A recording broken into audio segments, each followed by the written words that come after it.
Yeah, I'll react to that, sure. The fact that this is actually a topical what if scenario, I mean, I would say very likely not to happen, but the fact that it's topical is well, anyways. What would a US Canada war actually look like? Preemptive like war fronts. Simon, take it away. My name's Connor if you're new. Hey guys, I like to learn things. Come learn with me. Home X down the hall. I haven't said that in a while. Let's go. Ready? Like an old married couple right now. US and Canada. Like an old married couple right now. Usually joined at the hip with a strong trading relationship, cooperation on intelligence, and an ice hockey rivalry. But today they're bickering in public and threatening divorce. And I'm all wet, by the way, because it's raining out a lot and I just got back, so.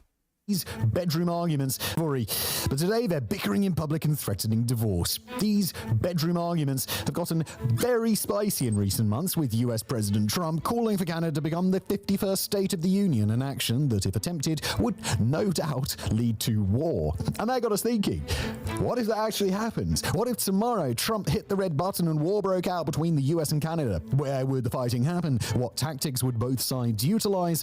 And who would win in the end? Will it be a case of warm apple pie in Ottawa, or revenge served ice cold and drizzled with maple syrup? And look, quick disclaimer, today we're gaming out a US-Canada war scenario, from where they might fight to how. So here's my take. I actually don't think... Oh, yeah, I'll react. Sorry. Yeah, I'll react to that, sure, that my video uploading. I actually don't think the USA would succeed, and it's not for military reasons. It's not because I think that the military of the USA couldn't defeat the Canadian military in an all-out war, but I think that there'd be so much chaos in the USA itself and in Congress and calling for impeachments or worse, or just like walking out. I think that it would lose not just because of Canadian resistance, but because of a political explosion and chaos in the political system of the USA that I don't think it would succeed. So that's kind of my take here. On an all just military, let's say Canada is an enemy and they're not like a extremely close ally until stupid things done by someone recently. I think you'd probably say to Quebec, like, hey, you can have your independence, and then just focus on defeating Southern Ontario, and then the war would pretty much be over. But I don't think that it would get to that. I think there'd be so much chaos here that it wouldn't matter. The strengths and weaknesses of both sides. And in this scenario, the United States is the aggressor. The reason we've done this is to reflect the most realistic scenario in the current political climate. President Trump has mentioned on numerous occasions about taking the other country's territory by force, and also has said about wanting to make Canada the 51st state. That makes Uncle Sam the aggressor, I'm afraid. But don't worry about it too much, as this is mostly just for fun. As fun as the deaths of thousands of people could be. Anyway, or whilst some... It's crazy to think, like, the 51st state, a state that would be bigger, that is bigger than all of the other 50 states combined, is just an insane thing. So, deaths of thousands of people could be. Anyway, or whilst some ugly things have been said straining relations lately, the two nations are not on the brink of war.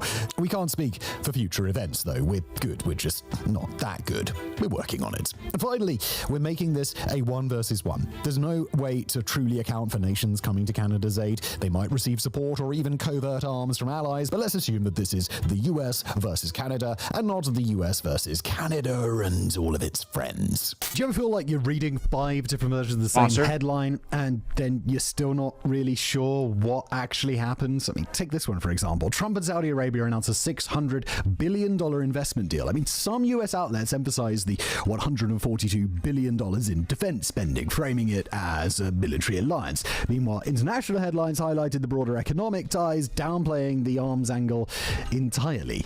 One headline warns of escalating tensions. Another calls it a strategic partnership. Same story, story, somehow totally different narratives. Well, ground news doesn't just show you both sides, it shows you the blind spots. The blind spot feed highlights stories heavily covered on one side of the political spectrum, but just ignored by the other. You'll see not what's being said, so many but what's beverages being missed. It's like news, but with peripheral vision. And every article comes with a bias rating and ownership data, so you know who's behind the story and how they lean politically.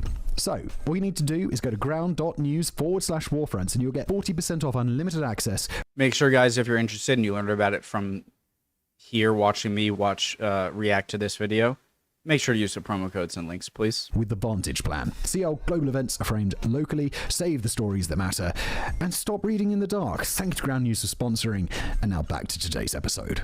I hope this goes without saying, by the way, but I'm going to say it anyway. Yeah, I'm American. I love Canada. I think Canada is awesome, and I would 100%. I mean, I don't know what I'd be able to do. I don't have any like military training or anything, but obviously I'd be 1,000,000,000% on Canada's side against the war.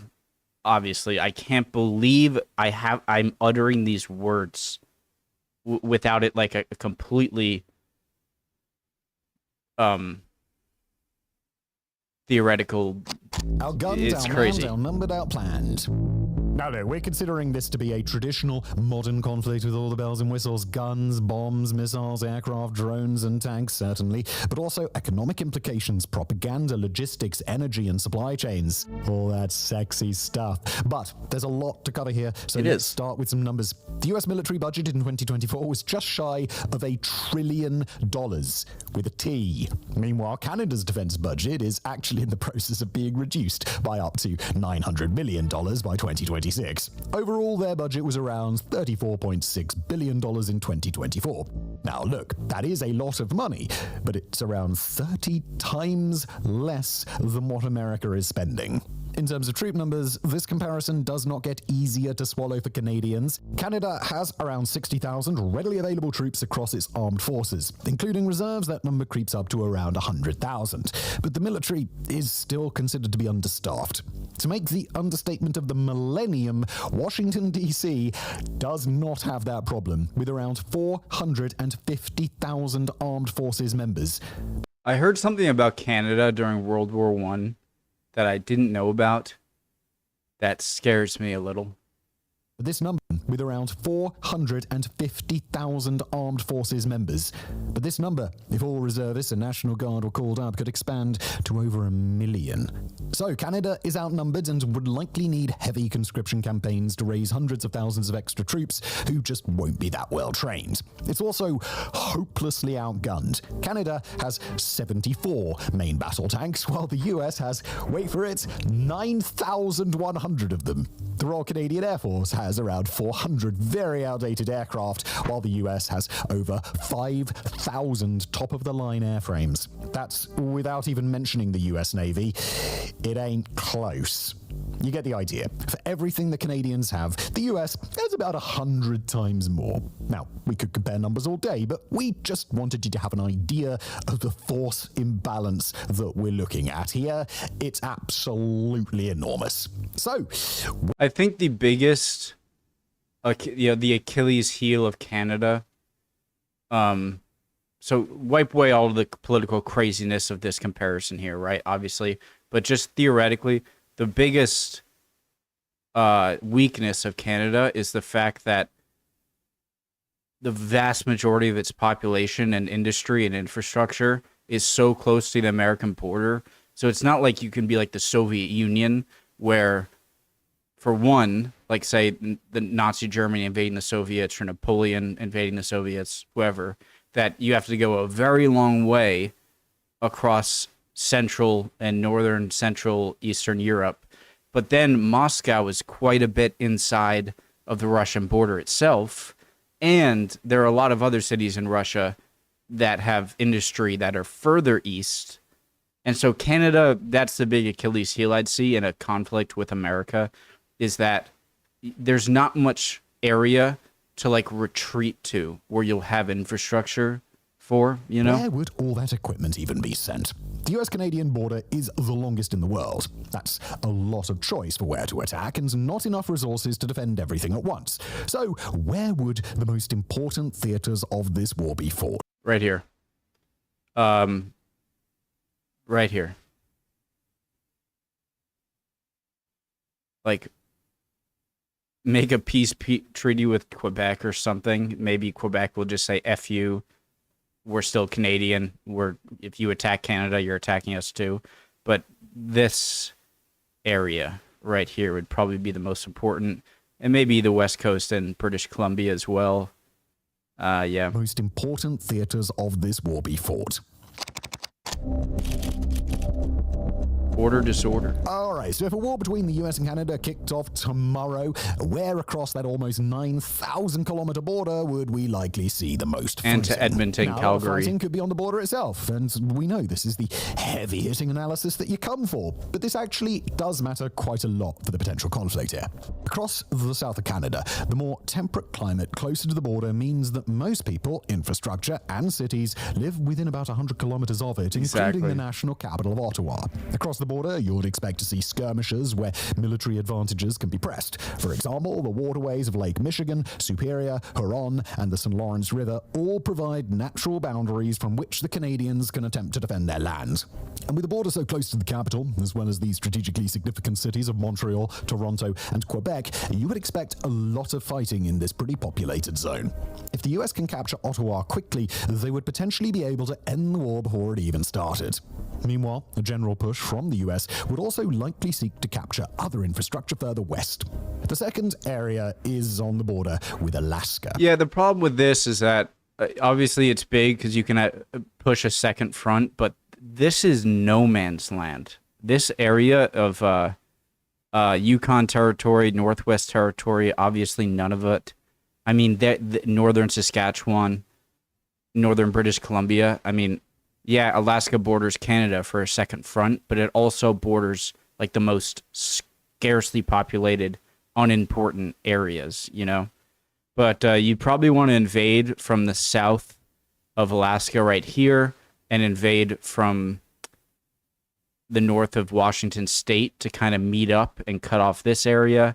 And then you probably want to go in, get Calgary and Edmonton, and then you probably want to just encircle the Great Lakes area with Ottawa, Montreal, Quebec City, Toronto. Which neighbors Canada's Yukon region. Whilst far from sparsely populated, the border is long and provides a strategic squeezing point for the US to potentially encircle the Canadian. Far from sparsely populated? What do you mean?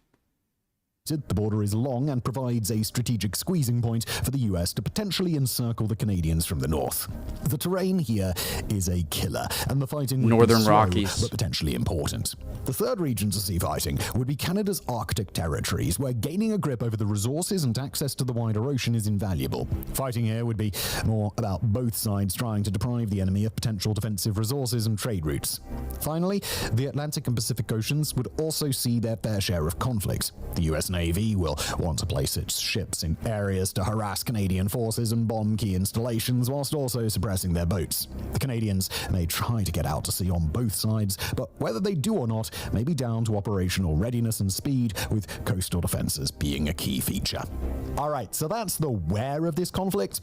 So here's another question. Countries don't go to war for no reason. So if the US and Canada did start a conflict, what are they fighting over? Well, it's the same reasoning Resources, and I thought it was just to make it the state. used for the majority of wars throughout human history. Good old-fashioned expansionism and resources. Canada's a land with a lot of resources, many of which it supplies to the USA as part of their trading relationship. Precious metals like gold and silver are always useful, and Canada has a ton Yeah, of we had a great trading relationship until some idiot. relationship. Precious metals like gold and silver are always useful, and Canada has a ton of both. They also have metals like uranium, lithium, aluminium, iron, nickel, cobalt, platinum, and zinc, as well as valuable rare earth metals. Energy resources would also be vital, as Canada supplies over half of US oil and a lot of its gas. So capturing that infrastructure I did not know that Canada supplied half of U.S. oil. is a day one objective. Oil and a lot of its gas. So But also, like, the U.S. isn't like Nazi Germany, I'm going to use again as an example, where Nazi Germany was not self-sufficient with its oil supply. I know it just said that Canada provides 50% of America's oil, but I don't think it's because America doesn't have the oil. I think we have the biggest oil reserves in the world, like barreled. Like, I believe Venezuela might have the biggest, but not potential resources. They're not being refined. And so it's not like America would need to get that resources to continue its war effort like Germany did. Infrastructure is a day one objective. Again, hard for me to believe, but I'm comparing Nazi Germany to the U.S. invasion of Canada. U.S. oil and good times, great times. Great, this is awesome. A lot of its gas. So capturing that infrastructure is a day one objective.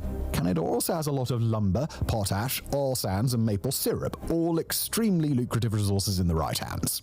There's important infrastructure for all of it and more still, including diamonds, freshwater, coal mines, steel mills, and various refineries.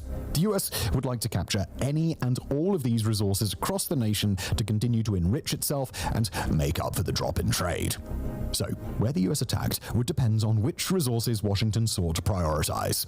Laurie Adkin, Professor Emerita at the University of Alberta, concurred with what Trump might be interested in capturing, quoting them, "There's a whole list of things here we could start to think about as being of interest to Trump, including the rare earth minerals that Trudeau mentioned, but also water, and he's actually mentioned that before. At some point, it will be land and food." David versus Goliath, Canada's combat strengths. So we know the why, the what, and the where, but how about the how? How could the US and Canada fight a war against each other, and what tactics would they use? Now, the breakout of war, assuming that everyone is prepared for it, both the US and Canada would seek out very different strategies. Assuming the US is the aggressor, it would seek to use combined arms warfare to cause shock and awe. The goal would be to take key cities, airports, resources, anti-air installations, and military choke points to defeat Canada before they even get a chance to Radars. react. This would be done through overwhelming air superiority combined with a coordinated ground invasion into Canada's interior. Ports, pipelines, and key roads would also be significant in minimizing Canada's chances to trade or turn off the oil and gas pipelines that flow down into the United States. They would need to also pacify the Canadian Navy and their bases in places like Saanich, Halifax, and Montreal, sinking ships and submarines wherever they can to leave its shores defenseless. Yeah, controlling the St. Lawrence River would probably be a big objective. And then cutting off places like Halifax, Nova Scotia, stuff like that. They'd also need to ensure key communication lines were either severed or commandeered, as well as establishing an intelligence HQ and seizing radar stations that would help the US tap into Canadian logistic chains. Canada's goal, that's simple. Survival. The government would likely need to find safe refuge either within the nation or elsewhere in the world in exile. And with the US border just 73.5 kilometers from the Canadian capital of Ottawa, it's fair to say having a plan B might be beneficial. In general, the strategy for Canada would be to turn their country into a living, breathing weapon. Canada would need to use the vast geography and differing landscapes to suffocate and demoralize American forces at every opportunity. The heavy use of asymmetric weapons, such as drones and man-pads, would be an absolute necessity to try and quell US air power, and underground tunnels would become essential to avoid targeting and keeping logistics flowing. The Canadians would likely need to wage a guerrilla war, like the Vietnamese in the Vietnam War, from further keeping logistics flowing. The Canadians would likely need to wage a guerrilla war from further into the nation's interior, as defending all the border cities, including the capital, is simply impossible against the might of Uncle Sam.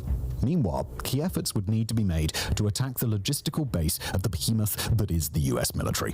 After all, the tip of a spear can't thrust forward without a robust handle behind it.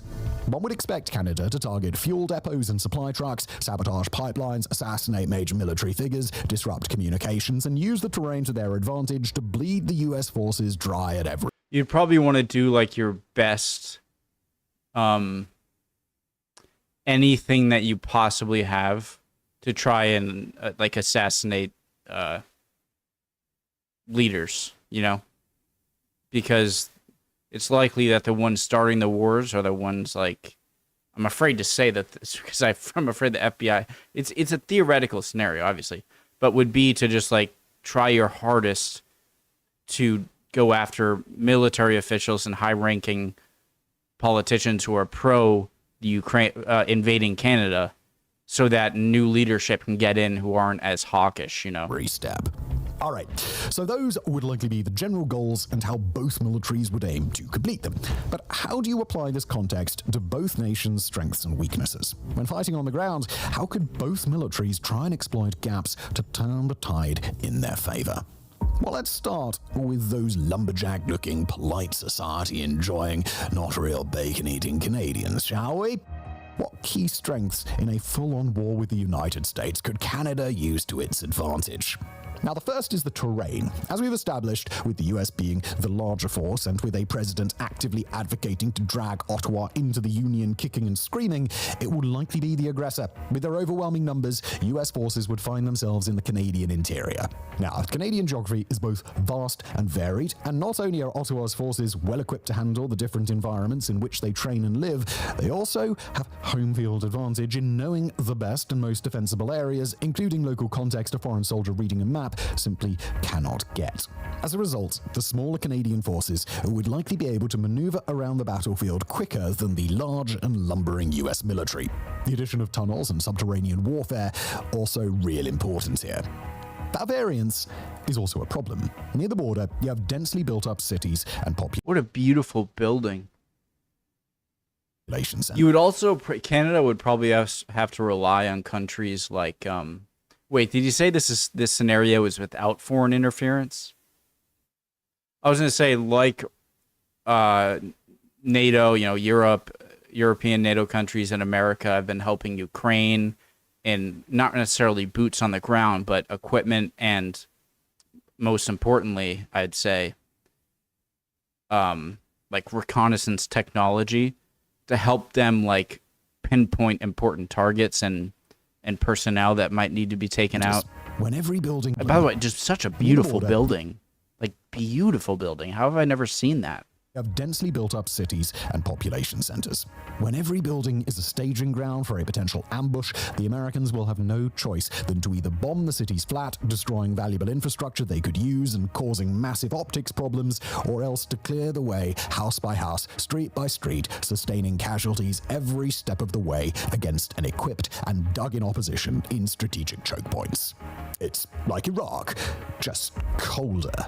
Get beyond that, and the eastern half of the country is covered by what is known as the Canadian Shield, an expansive network of lands made from ancient rock, thin soil. I was about to say a fun fact, but you already said it. This, because of like some subduction or whatever, this is extremely old rock. Like millions and millions, maybe even a billion years old. Forests, lakes, swamps, peaks, and valleys.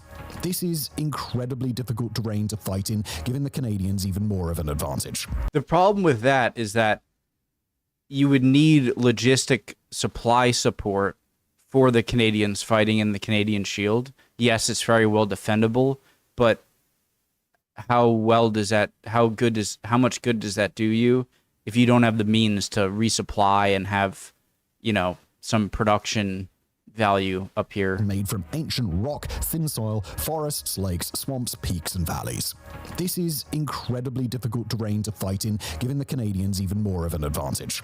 US mechanized units would bog down here, meaning the US would need to rely heavily on air power to pacify almost half the nation, and troops on the ground would be slow, with the Canadians fighting tooth and nail for every blade of grass, which would sap morale, personnel, and resources. Head out to the west, and it's even worse. First, you hit the Central Prairies, which, whilst good for offensives and taking ground quickly, are massively open with long lines of visibility, meaning drones and artillery here would be a nightmare. Further west, you have the extension of the US's own Rocky Mountains, the highest peaks of which are well over 3,000 meters up.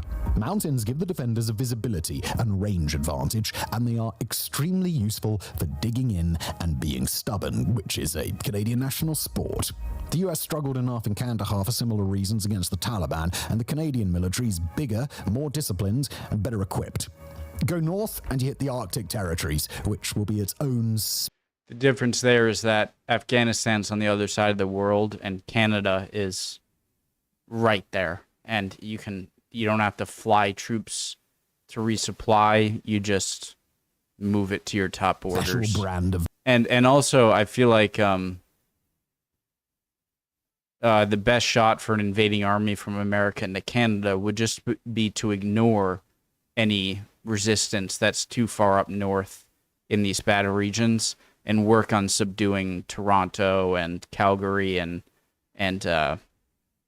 what's the one in British, Vancouver, Quebec, Ottawa. miserable to fight in. Everywhere you look, the terrain is Canada's closest ally. And it's not like the Canadians are a ragtag group of rebels holed up in the mountains with no resources. Canadian troops are well-trained, very well-disciplined, and traditionally have high morale, with the rally around the flag effect in a national conflict for survival making this even more so. True. Canada also has elite special forces units that will be near peers for the US's own in terms of training and ability. The rest of the army has modern equipment, and they're organized, efficient planners who know the terrain and know their enemy. In terms of the personnel they will be fighting against, the Canadians would be the US's toughest fight since Vietnam. There are also total warfare And we all know how that went. implications here too, due to a fight since Vietnam. There are also total warfare implications here too. Of course it's going to be total warfare, especially for the Canadians. I mean, your home field, it's fight or be conquered. Due to a homogenous language, some Canadians and Americans can be hard to tell apart by things like accent alone, depending on where someone is from. There will be many potential saboteurs and spies Canada could send to infiltrate the United States. Some might already even be in the country when the war breaks out. Also, I feel like the states that are most close to Canada are going to be the ones that are most sympathetic to Canada, right? And so that's another thing. This could lead to advances in military intelligence. It could cause problems with US logistical operations. Equipment could be sabotaged, bridges blown up, just the sort of thing that will wreak havoc behind enemy lines and slow the Americans down. And the reality is, with an enemy that can blend in so seamlessly, the line between combatant and non-combatant becomes blurry. It's not just Canadians in America that Ottawa can take advantage of, but also Americans themselves. There are 2 centuries of history between the two nations. They have a common language, culture, and colonial history. This is the biggest factor in a what I think would be an American failure. This is the biggest factor, is that most Americans there would be a January 6th times 100 if this happened. I truly believe that. Many families that span the border. It's a logical assumption to think that some Americans won't be happy about such an invasion. Putting it light, to undermine it. In March of this year, Colorado Governor Jared Polis responded to Trump's threats by saying, quote, "There is a lot of love and support from the people of the United States for our friends and allies in Canada. And just as in Canada, many folks are dismayed by the words of our president." And that's as far south as Colorado, let alone right in the border towns. And the thing is, he just seems like a stupid bully, and with no real, just like, I want Canada, I want Panama, I want Greenland. Like, there's no other, the other cogs aren't going. because the US is the aggressor here, Canada can also win the battle for hearts and minds as the plucky underdog, further lowering US morale. Oh, sure. Canada may well win the propaganda war that would ensue. Even with American-backed news media, places like Europe would largely take Canada's side, although this would be unlikely to lead to any proper material Most American news media would be against it, for sure. support. Squashed like a bug, the US counter-strategy. So, those are the advantages the Canadians can bring to bear. Now we touch on the Canadian weaknesses, and as far as fighting the US military goes, there's an awful lot of them. Think of this as something of a list of US-based strengths as well, because there's definitely a lot of overlap here. For starters, the first stage of this war is likely to be real quick. As mentioned, there's a lot of important infrastructure close to the border. For example, Highway 17 connects the east and west of the country, roughly in the center near Winnipeg, and in some areas, it's the only thing connecting both halves of the nation by road. The Americans would be smart to seize this highway in the initial invasion, cutting the entire country in half and causing havoc for Canadian logistics. There are three potential solutions for the Canadian forces. Solution one is targeting troop stations in the area to hopefully clear the road, but you're risking driving soft supply trucks directly into a US fortified position, and that ain't gonna end well. Solution 2 is to go through the lakes and wetlands to the south, but this will likely be in view of the Americans and the border itself, and good luck getting any supplies over all that water. The last option is to drive into the United States itself and circumnavigate the choke points using American roads. But if you thought the border was strict during peacetime, wait until you see it during war. And that's just one example. Canada also, remember, is kind of surrounded. I mean, sure, it's got ocean to its east and the Arctic territories to the north, but the US Navy is also in those seas, and American planes fly over Arctic airspace all the time as part of NORAD. And of course, to the northwest is Alaska, which is only a hop, skip, and a jump on the sea from Vancouver Island or the Arctic territories, and provides another large border that Canada cannot defend with its inferior numbers. So, it's pretty isolated. Even if another country wanted to help, they're not getting through the net very easily. Sea routes for trade will be cut off from the outside, and Canada's own navy likely won't even get out of port.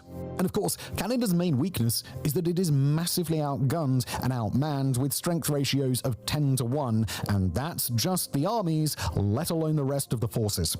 Modern military doctrine dictates that to overwhelm a dug-in enemy, you need 3 to 1 troop advantage to dislodge them, and the US could likely provide that in spades. Any extra soldiers Canada pieces together will likely be conscripts who have never fired a gun in their lives, and they are outnumbered by the world's strongest military. Throw in the fact that Canada is also massively outnumbered in terms of material like tanks and planes, that US intelligence is likely stronger than Canadian intel, and the fact that Canada has a limited air defense network, and it is not a brilliant prognosis for Canadian sovereignty.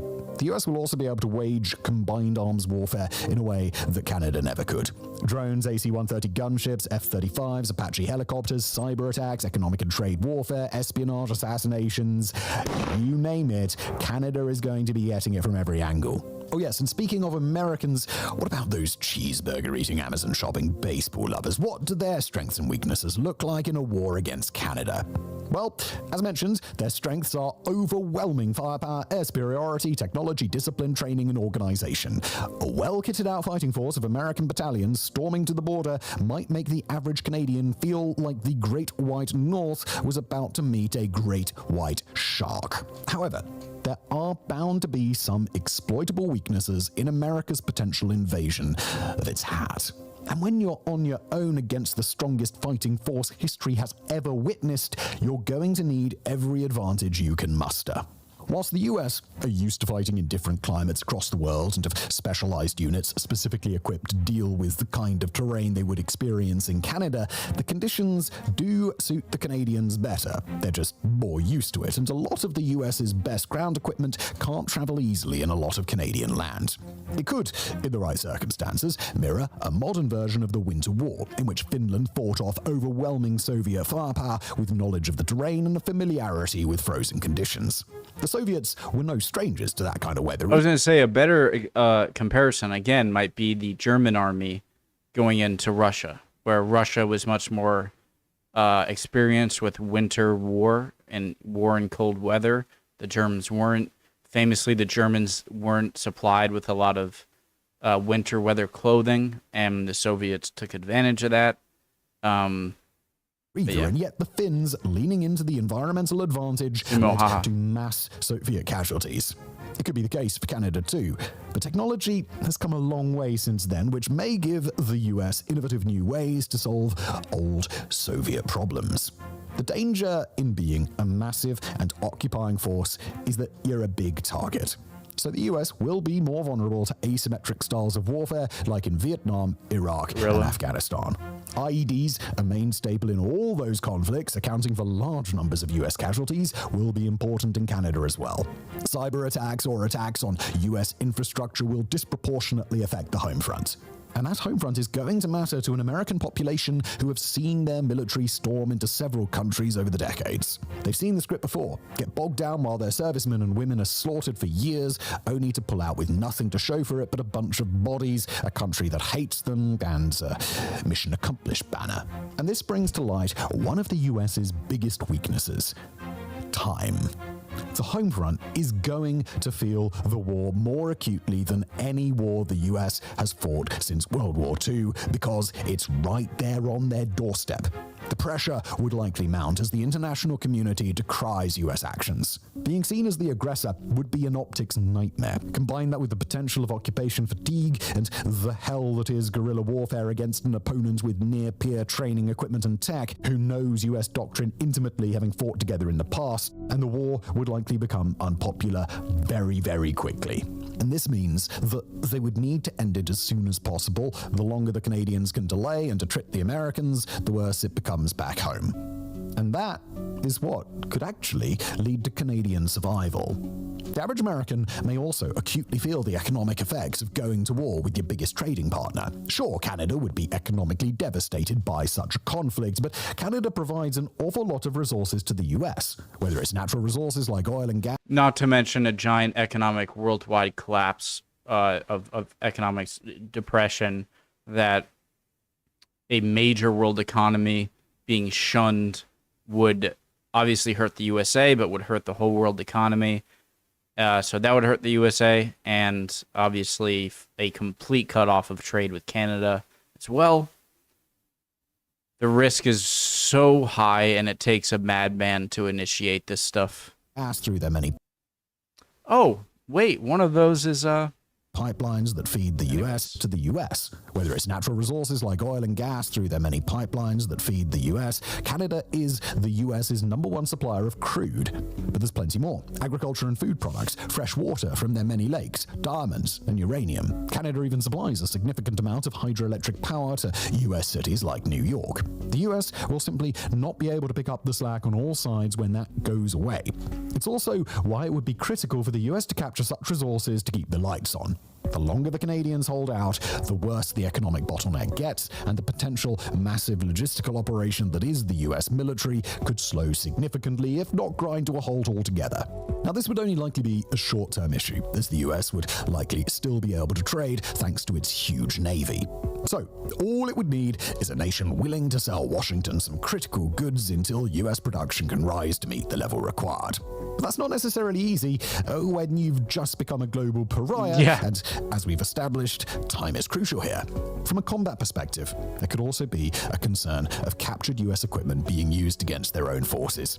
Even just guns, for example. There are so many guns in the US that smugglers would likely take the risk to move them over the border for a payday. Also, seeing the US go against a country like Canada, you might get you might solve world peace, because now not only will your longtime enemies like Russia and China still hate you, but now your former allies are going to hate you. And so it might spark just a giant full-on war of everyone versus the USA. And I don't think that'd end well. From Canadians on the other side. And there are a lot of guns to buy. Within a small time, every adult in Canada could be using the US's Second Amendment against it. Overall, however, these weaknesses are probably not enough to stop the US military from completing its objective in Canada. The US have a quality and quantity of troops and equipment that would simply become too much for the Canadians really quickly. But hey, people thought the same thing about Russia and Ukraine, and I mean, look how that went. However, it's also fair to say that the US military has very few of the massive dysfunctions that the Russian one did in February 2022. But I'll say that Ukraine is in a position to get, it borders countries that can get a lot of weaponry into them. Canada only borders the USA. And the USA is going to immediately put a full naval blockade, and so stuff can't get in. And so they won't have the advantage that Ukraine had of having a lot of military aid help, you know. Military has very few of the massive dysfunctions that however, it's also fair to say that the US military has very few of the massive dysfunctions that the Russian one did in February 2022. It all rests on that linchpin of time. If the Americans achieve their goals quickly, they win. If they don't, it's going to be another long, hard grind on foreign soil. But what are the major implications that fall out once the fighting begins? Because a US-Canada war wouldn't just affect North America, it would affect the entire world. Yeah, there'd be Great Depression. There are worldwide global economic collapse. global consequences. So, what would happen for global geopolitics as well as for the US and Canada if this war did happen? Well, the biggest result would likely be economic and could even lead to a restructuring of the international order as we know it. Oh yeah, suddenly, like in this case, like there's been talk about the Europeans getting closer with, say, China, but there's a little hesitance because America still is kind of more aligned with them than China. But this would be an excuse to be like, all right, okay, China, please help us. We don't care about America anymore. The US getting involved in full-scale war with real economic consequences to the fighting could cause the dollar to tank in value. Now, the US... The China would also hate Canada to get conquered, because that means that the US would have even more would have like not a monopoly over the Arctic Ocean, which is going to be incredibly important in the future because of more melting sea ice in the Arctic, and therefore trade routes and access to resources. And so countries like Russia, like China, might want to immediately help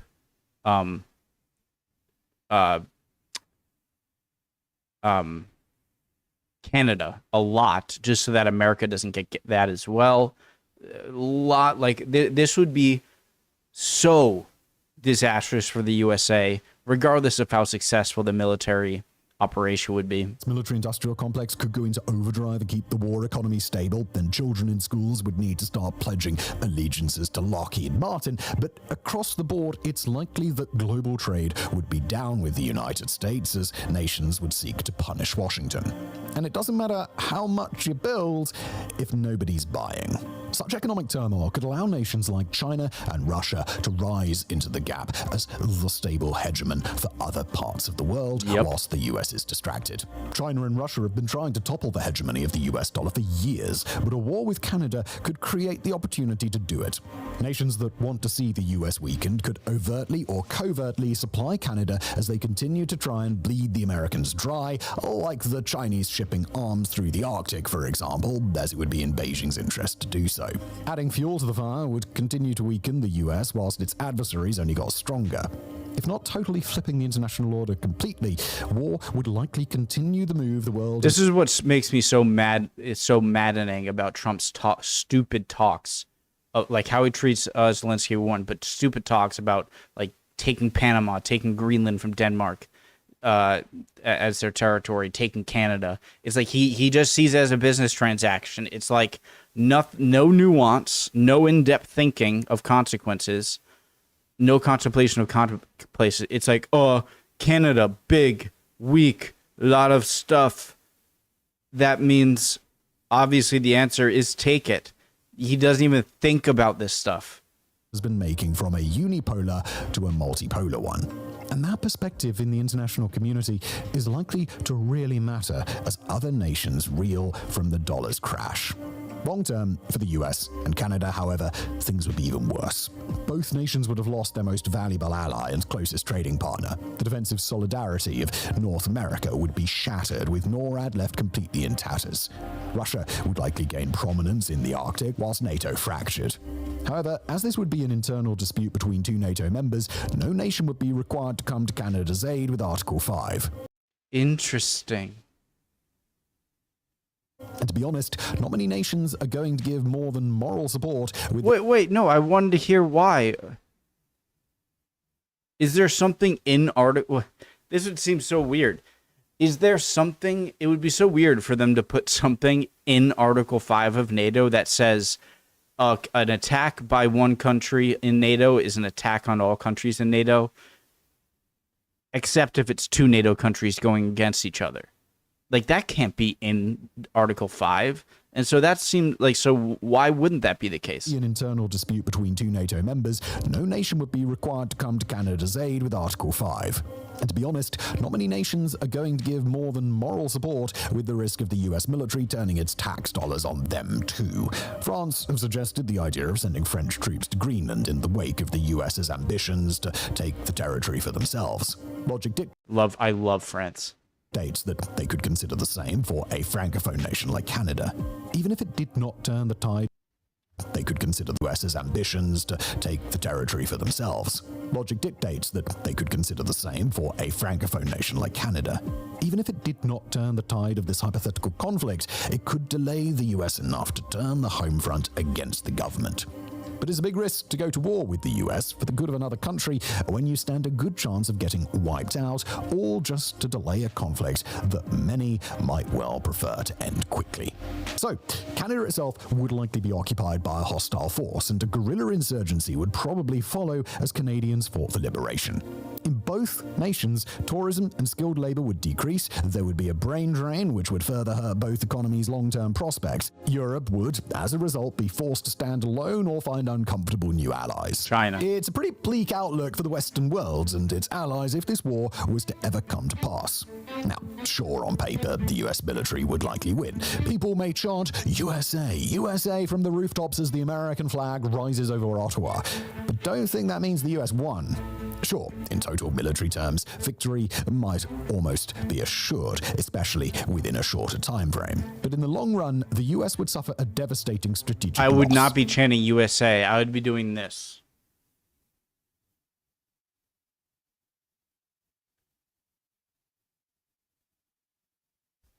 USA. You guys, I love my country. I